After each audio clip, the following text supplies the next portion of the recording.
Research conducted by doctors right here in central Illinois shows that there's a connection between music and your heart health. Joining us is Dr. Abraham Kocheril with Christie Clinic Cardiology. You've done a lot of research into this. What is the connection? Well, so it's been appreciated for a long time that music can calm people and that it can be beneficial in places like hospitals. Yeah. And the question has always been, what is the effect? So we've had the opportunity to test that theory. So we've had, we do procedures where we put electrodes on the inside of the heart and get very detailed measurements. So during these procedures, we've had a harpist come in and play Pachelbel's Canon in D, and we do measurements before, during, and after the music.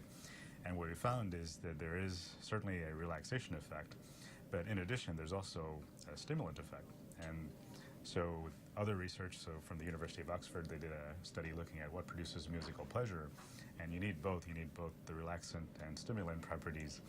And it turns out that even when we sedate patients and have them on a table, you still see those effects on the heart.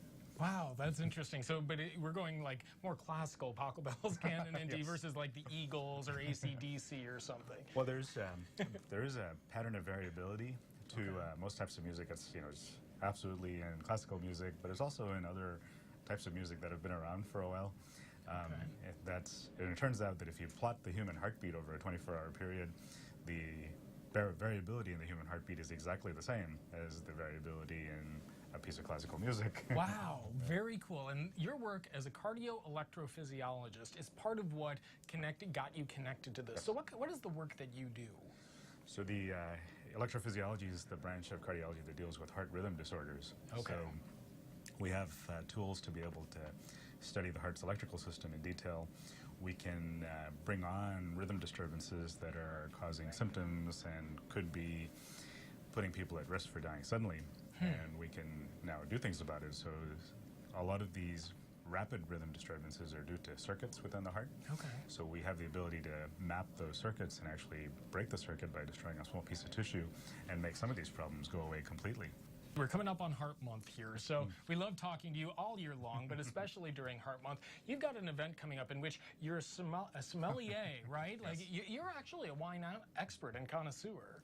Right. Yes, I've done training to become a sommelier, and I've written a book chapter as well as some articles on the health benefits of wine. And is it just, I mean, I feel like we've talked about red wine, but is it white wine too? Is it all wines? So the largest population study was done in California. They studied 128,000 people over a 10-year period, and it turns out that both red and white are beneficial. Wow. So, in terms of reducing heart disease and heart disease events. And people can actually come in and experience your wine knowledge and that you're pairing with chocolate at an event coming up, right? Yes, so there's a community event.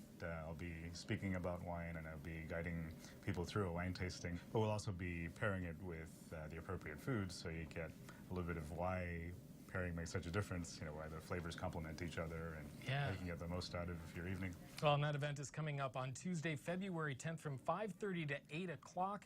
And you can come and check all of this out and meet the Iroquois Memorial Hospital and Christie Clinic cardiologists and get in contact with Dr. Kocheril. You've got a great job, music and wine. That's a good life, Dr. Kocheril. Oh, yeah, my kind of research. Hey, we'll get you connected to everything that's happening on our website at ciliving.tv.